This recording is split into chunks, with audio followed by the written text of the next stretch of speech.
پیارے بچوں، ایک گاؤں میں ایک کسان رہتا تھا جس کا نام اسلم تھا۔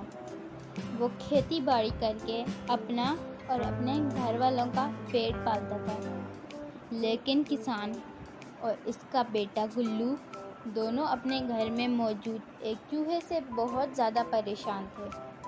وہ جو بھی اناج جمع کر کے اپنے گھر میں لاتے، چوہا موقع پا کر اس اناج کو ضائع کر دیتا اور اناج کی بوریوں میں سوراخ کر دیتا۔ آخر کار کسان کے ذہن میں ایک ترکیب آئی اور وہ بازار جا کر ایک چیز لے آیا۔ چوہے نے جب کمرے کے اندر ایک تھیلا دیکھا تو وہ سوچنے لگا کہ ضرور اس کے اندر کوئی کھانے والی چیز ہے، لیکن جب اس نے دیکھا کہ کسان نے اس تھیلے کے اندر سے ایک چوہے دانی نکالی ہے، چوہا رات بھر بہت پریشان رہا کہ اس کا مطلب ہے کہ کسان مجھے چوہے دانی کے ذریعے مار ڈالے گا۔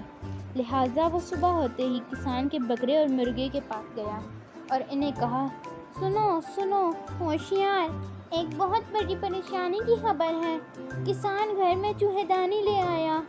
بکرے اور مرغے نے جب سنا، بکرا بولا، ارے چوہے دانی ہے تو ہم کیا کریں، ہمارا چوہے دانی سے کیا کام۔ مرغا بولا، ککڑوں، ارے چوہے دانی کا میں کیا کروں، یہ تو تمہارا مسئلہ ہے، اپنے مسئلے کو خود حل کرو۔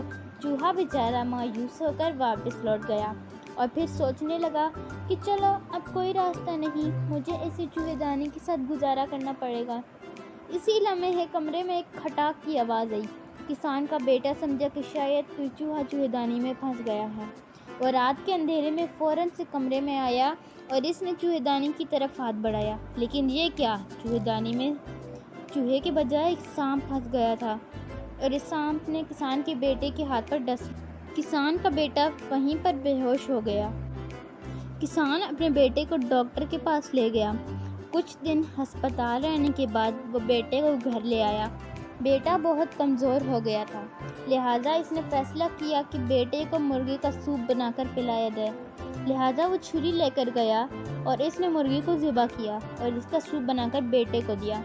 بچے کی بیماری کی خبر سن کے کسان کے تمام رشتہ دار بھی اس کی عیادت کے لیے جمع ہو گئے، لہٰذا ان کی خاطر تواضع کے لیے کسان نے اپنا بکرا ذبح کرنے کا فیصلہ کیا۔